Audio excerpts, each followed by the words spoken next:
Oliver, in trying to assess what the Bible is, because all of the theological doctrines, and certainly in the Judeo-Christian tradition, are based on the Bible, we have to understand what this thing is called the Bible. We can describe it, but what I like to try to do is use some philosophical thinking in getting below the Bible and trying to analyze what it is, to say what it is to have the philosophy of a field, whether it's philosophy of science or biology or art or education or whatever.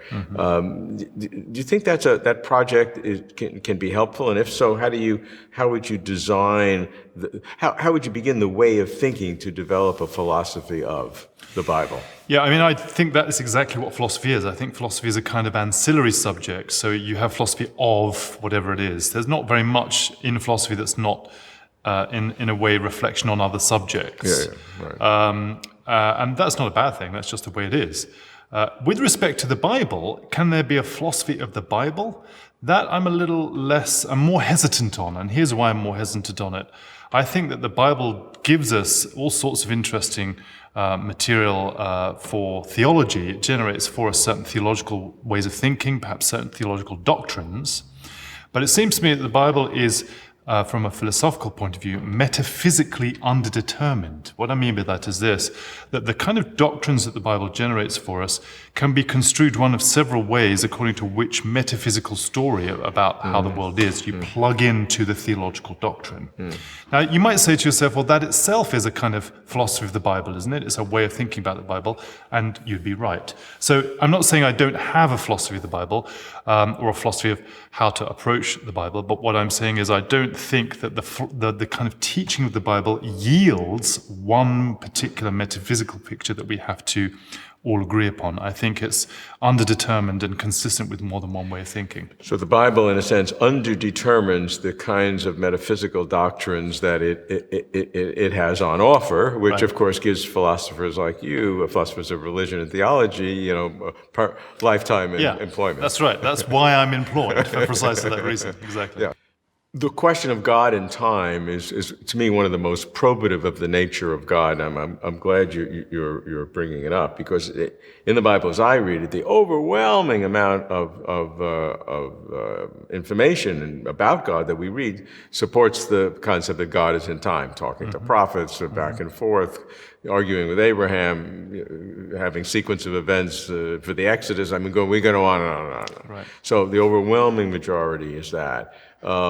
And it really is philosophers in the Christian religion, and particularly in the Middle Ages, in the scholastic traditions, who have tried to maximize the value, the concept of God to that which you can't think of anything bigger, the Anselmian God, and then that gets tried to be read back into the Bible, and I guess there are some verses that can support an eternal of God.